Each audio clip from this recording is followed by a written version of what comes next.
Hello guys, welcome back to my channel and welcome to anyone who is new here. My name is Zana Letekiso.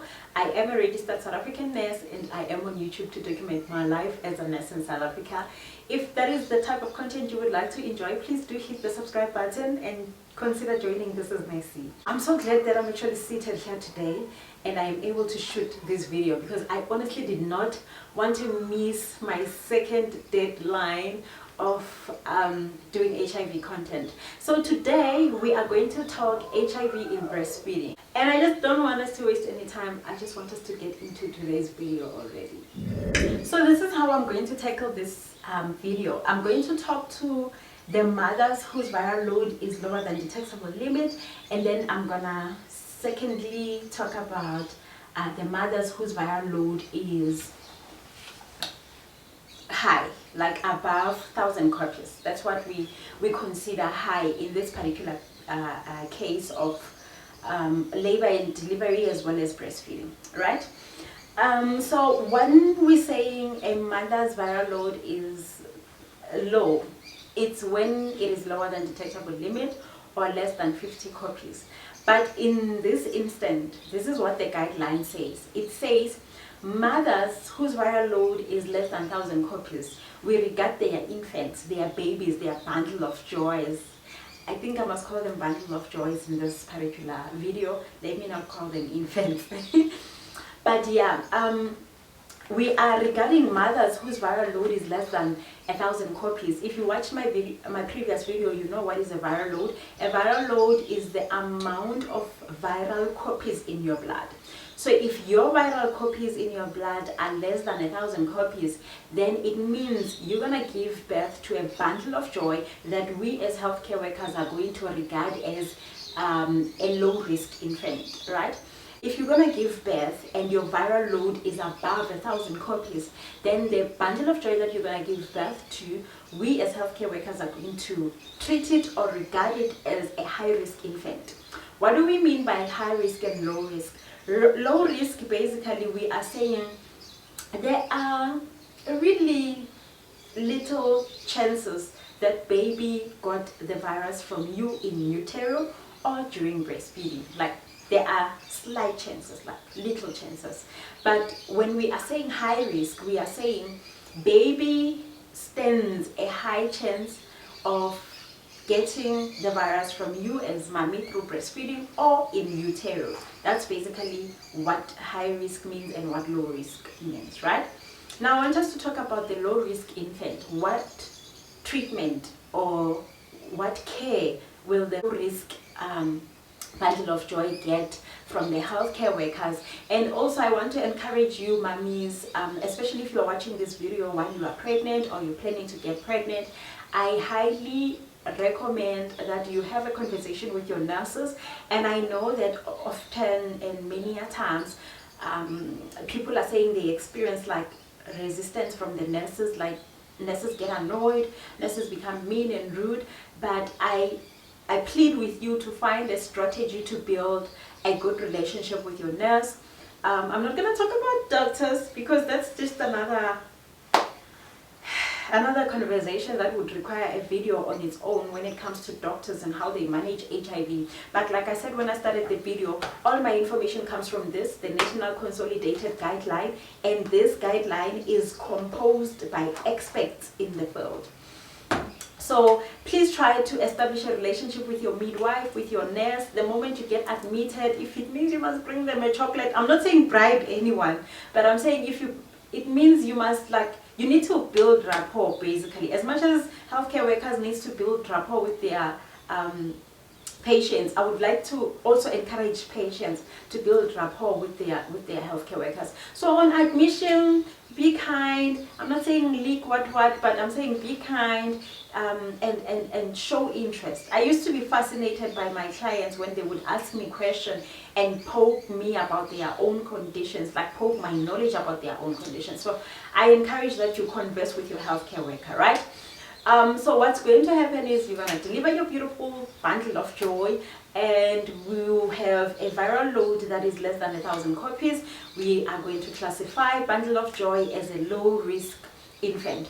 And immediately after you've delivered, we're going to take bloods. We are now checking the viral load again. Remember, if you've been lower than detectable limit throughout pregnancy or at some stage during pregnancy, we will do a viral load check again at delivery.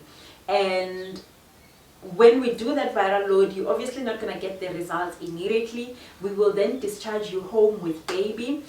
You will have your medication, and we will emphasize the importance of you taking your medication, because if you don't take your medication, your viral load is going to go high and you're going to infect baby, and we don't want that. So we're going to emphasize quite a lot on adherence, you taking your treatment as prescribed, and just ensuring that there is no cross-infection between you and daddy. So condom use is going to be emphasized. And also we are going to make a test on baby. We're going to do a test on baby, an HIV test that is called PCR. This is an HIV test that is done at birth for every infant that is born to a mom that is living with HIV. So we're going to do that test, and the results of the test, you're going to get them at 6 weeks. Like when you go for your 6 weeks visit, that's when you're going to get the results of baby.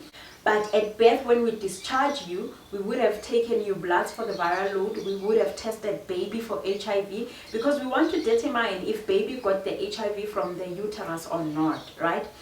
So if this PCR comes back negative, then it would mean baby did not get HIV during pregnancy, right? And then we're going to discharge you with your medication. We're going to discharge you with medication for baby. And this medication, we call it infant prophylaxis. What is prophylaxis? If you guys know, or you've been following me, you know I talk of PrEP, which is pre-exposure prophylaxis. I talk of PEP, which is post-exposure prophylaxis. So you can hear the word prophylaxis pops out a lot. And prophylaxis means drugs that we use to prevent an individual from being infected with a certain disease. So in this instance, we are giving baby an infant prophylaxis so that we can protect baby from acquiring infection from mommy, be it through breast or whatever. Okay, so we're going to discharge baby. We are talking low risk baby. We're going to discharge with nevirapine, and baby is going to take nevirapine for 6 weeks. So baby is going to take nevirapine for 6 weeks. Like I said, you're going to come back for 3 days visit. We're just checking if baby is okay. We're also checking if you are giving medication properly, and also if baby is tolerant of nevirapine, because at times other babies will vomit nevirapine, but it rarely happens, so you have nothing to worry about.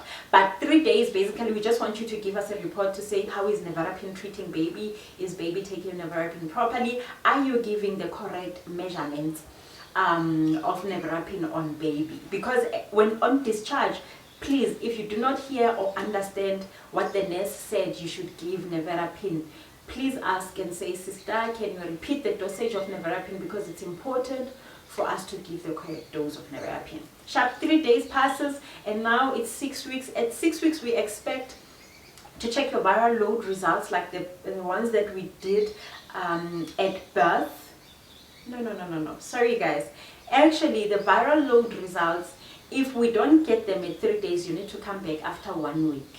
Yes. The delivery viral load results, if you don't get them at 3 days, you must come back after 1 week, because we want to see if baby is still a low risk infant. Because if baby, if the viral load, the delivery viral load results are higher than 1,000 copies, then now we need to transition baby from being a low risk into being a high risk. So please remember that part. If you did not get the viral load results at 3 days, you must come back after 7 days, like after 1 week, so that we know and we are sure that baby is really low risk. And for us to be sure, it's for us to have the delivery viral load, right? Now baby comes back for 6 weeks. At 6 weeks, we are checking the PCR results, right? We are checking baby's PCR results, like HIV results, to see if baby did not get transmission in the utero. And then if they are negative, we then discontinue nevirapine. We give baby cotrimazole therapy. And baby will use cotrimazole therapy until we stop baby on breastfeeding, right? So baby must be on exclusive breastfeeding and be given cotrimazole. So cotrimazole is given according to baby's weight. So every time you go to the clinic, the nurses are gonna weigh baby and check if cotrimazole measurements have changed or not. Okay, so please also listen attentively when it comes to the measurements that you should be giving baby in terms of cotrimazole. So cotrimazole will be taken until baby stops breastfeeding, but you are not gonna stop cotrimazole immediately on the day that you are stopping breastfeeding the baby. So let me say I'm breastfeeding my bundle of joy, right? And now she's 1 year 6 months and I feel like I want to stop breastfeeding her. What I basically need to do is stop breastfeeding her today and then count 4 weeks while I continue giving cotrimazole. After 4 weeks of stopping breastfeeding, that's when you stop giving cotrimazole. But if you feel like you're going to forget all of that, you should always ask your healthcare worker before you stop the breastfeeding. Ask about the discontinuation of the cotrimazole therapy. Ask about that before you stop breastfeeding.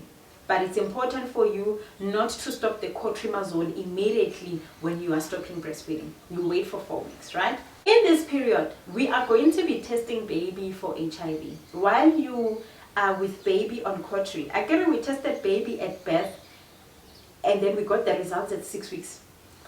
And they are HIV negative. And then we stop them on nevirapine. Now we give them cotrimazole and you continue with the breastfeeding. During the clinic or immunization visit, we are going to be testing baby, but we're not gonna test every week. So I'm going to give you the intervals of the PCR tests that we are going to do on your bundle of joy. Again, I said we do it at birth, then we're gonna do it at 10 weeks, and we're also gonna do it at 6 months. And then at 1 year, 6 months, baby is going to take the repeat test, which is the HIV repeat test that we all take as adults. That's when baby is going to do that particular test. There is a scientific reason why we are testing baby with PCR from birth until 1 year 6. When they are 1 year 6, we test them with the repeat test. So the repeat test is looking for antibodies, while the PCR is looking for the actual virus. So the two tests don't work the same. So there is a scientific explanation, but I'm not going to get into it because I'm not here to confuse you guys. I think that information is for me as a clinician to know, right? So those are the intervals that we are going to be testing baby on. And then after 2 years, like any other baby, be it exposed or not, we're going to test them. At 5 years, we're going to test them, right? I now want us to speak about the high-risk infant. Now, this is the infant whose mom has a viral load that is higher than 1,000 copies, right? So when we receive baby at birth as clinicians, we're going to take blood from you, right? We are taking the delivery viral load. And by the way, moms who give birth to infants who are high risk are not only moms with elevated viral load, but also moms who do not have a viral load that is recent, that is 3 months or 12 weeks old. Like if you don't have a viral load that is 12 weeks old and you've been having high viral loads all along, then we will regard baby as a high risk infant. So we're going to do a PCR test on baby to see if we infected the baby while they were in the uterus. And then we're going to take viral load from you as mommy because we want to see if by the time you were delivering baby, was baby exposed to a high virus. And then after taking the viral load, we're going to discharge you and baby with prophylaxis as well. But the difference now is that we're going to give baby nevirapine for 12 weeks. Remember, on the low-risk child, we said the nevirapine is taken for 6 weeks, but on a high-risk infant, nevirapine is going to be taken for 12 weeks, okay? And then we're also going to add what we call AZT or zidovudine, and zidovudine will be given for 6 weeks. Am I correct? Yes. So baby is going to be on nevirapine for 12 weeks and zidovudine for 6 weeks, okay? So on delivery, you are going to have 2 drugs as prophylaxis.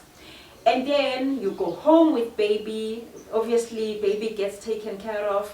Nurses give what is required, like your immunization and stuff. And then we discharge you with baby. On the 3rd day, we need to review the viral load, right? If the viral load of delivery was less than 1,000 copies, lower than detectable limit, then we classify baby as a low risk. And then we will have to review the viral load at 3 days. If we can't review it at 3 days, we have to review it after 1 week. So at 3 days, when mother comes and we check the viral load and we find that it is lower than detectable limit, we will then reclassify baby as a low risk baby, and we will also adjust the prophylaxis to that of a low risk baby. But if mommy comes and the viral load, the birth viral load is still high, baby continues with the high risk prophylaxis, which is nevirapine for 12 weeks, AZT for 6 weeks, which is zidovudine for 6 weeks. Remember to always ask your nurse for the dosages of the prophylaxis, okay? Now I want to also talk about the PCR intervals for a high risk infant. It is going to be at birth. We're going to test baby at birth.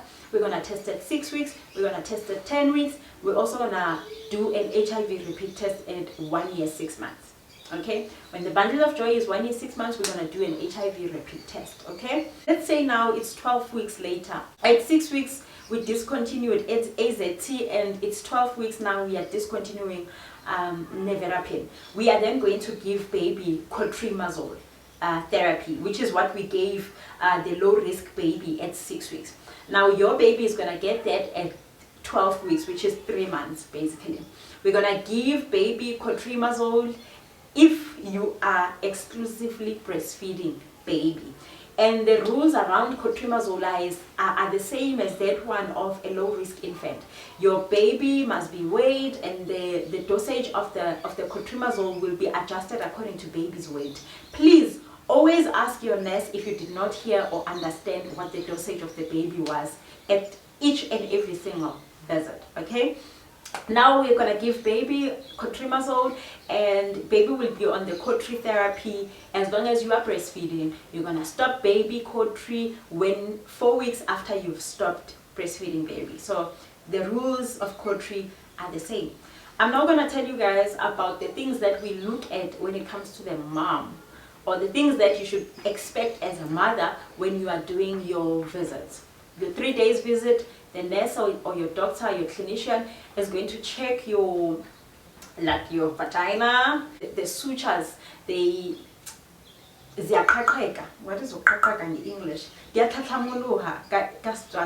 like they tear before they could heal the actual wound. So they will check your vagina, they will check the bleeding. They will also check you for anemia. If obviously you've lost blood, so we don't want you to faint. They will check you for your mental health. So even on this particular video, I highly recommend that daddies, please accompany mommy for 3 days, accompany mommy for 6 weeks. Okay, these 2 visits after delivery, please make sure that you participate. Guys, I'm on load shedding, so the lighting might change. I think it's actually changing. But yeah, please accompany mommy. There's gonna be maternal mental health check if the mommy does not have postpartum blues or postpartum depression. So daddy needs to be there so that daddy can be equipped on how to best support mommy and the infant. I think that's all that I want to share today for HIV in breastfeeding. I might do a second part of this particular video when I've got good lighting. I might have a continuation because I've only emphasized the first few months of baby and mom care, but I didn't get into the gist of how to adjust on breastfeeding, how to feed baby, and all of those things, the importance of not mix feeding. Guys, anyone who's watching this video, anyone who follows me, please don't mix feed your baby. Don't give baby formula and then give breast milk at the same time. Their gut is not strong enough to to be confused. Please, please, please, please don't mix feed baby. Before you even deliver, you must decide if you are going to exclusively breastfeed, or you are going to exclusively formula feed. Please do not give water, guys. Don't give infants water. Remember, we only give exclusive breastfeeding and exclusive formula feeding until baby is 6 months old. Then at 6 months you can start introducing like soft solids. It is actually there. The guidance is there on your road to health chart. It's literally becoming darker and darker, but I think I'm gonna do a video on feeding baby. But please guys, don't mix feed the baby. I beg, don't mix feed the baby. There are so many dangers of mix feeding the baby, not only for women who are living with HIV, but generally there are dangers of mix feeding the baby. So if you are HIV positive and you are mix feeding the baby, you are also increasing chances of the baby getting the virus. That's all I'm gonna say in this particular video. Other than that, if you enjoyed it and you learned something, please do give it a massive thumbs up and share it on your statuses, guys, so that people who are living with HIV can get this information and they don't go around Googling and getting incorrect things. I will end it here for today. I hope I'll see you guys again next week Tuesday on another educational video. Until then, I'm out.